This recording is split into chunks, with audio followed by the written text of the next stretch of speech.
Pendant des années, je me plaignais de douleurs pendant les rapports, de douleurs au dos et de cystites hyper fréquentes. Mais aucun médecin n'a pu me diagnostiquer l'endométriose. C'est grâce à moi et mes recherches que j'ai pu enfin être diagnostiquée.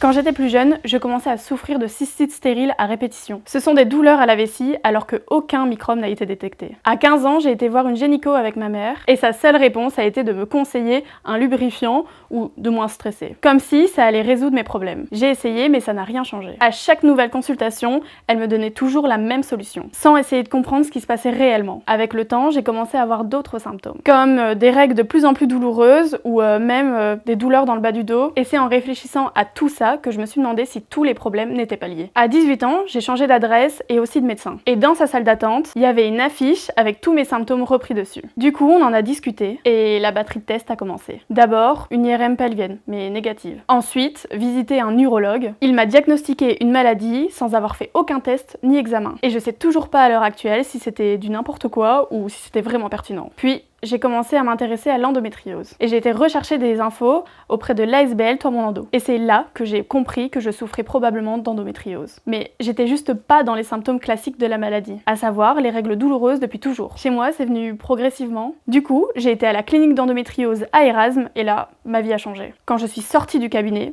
j'ai pleuré de joie. La gynéco était super et vraiment à l'écoute. Et elle a jamais remis en question mon vécu. Il a fallu m'opérer pour voir si j'étais vraiment atteinte d'endométriose. Et dans la salle de réveil, la première chose que j'ai dite c'est « Alors, je délire ou pas ?» Et puis j'ai pleuré de joie quand on m'a dit que j'avais enfin l'endométriose. Étonnant, non, de pleurer de joie quand on nous annonce une maladie. Ça faisait 5 ans que je souffrais sans qu'on reconnaisse mes douleurs. Et la non-reconnaissance, c'est vraiment une double peine. Là, d'avoir pu mettre un mot sur mes douleurs, c'est vraiment énorme. Il y a malheureusement pas vraiment de traitement pour m'aider, mais par contre, des aménagements ont pu être mis en place. Déjà, ma famille a commencé à enfin me croire, fini de penser que je me plaignais pour rien. Ensuite, à l'école, les profs ont été informés de ma réalité et des aménagements ont été mis en place, comme aller aux toilettes quand je veux, avoir l'autorisation de mettre mes jambes en hauteur, ou encore le fait d'accepter que je sois souvent absente à cause de mes douleurs. Fini de penser que je suis une élève peu motivée et que je sèche tout le temps. Enfin presque. Parce qu'on a beau avoir un diagnostic officiel, la maladie est tellement peu connue du grand public que ça reste encore difficile à vivre en société. Mais en fait, c'est important de rappeler que l'endométriose concerne une personne à utérus sur 10. C'est énorme. Les gens ont du mal à comprendre notre réalité et les pics et les commentaires négatifs font toujours partie de notre quotidien. C'est pour ça que j'aimerais qu'on donne plus de moyens à la sensibilisation dans les écoles secondaires et supérieures. Ça permettrait davantage de bienveillance avec les personnes qui en souffrent, mais aussi ça permettrait à de nombreuses personnes d'être diagnostiquées beaucoup plus vite. En tout cas, à mes 15 ans, si on m'avait dit que l'endométriose c'était pas juste des règles douloureuses, j'aurais beaucoup mieux vécu ces 5 dernières années.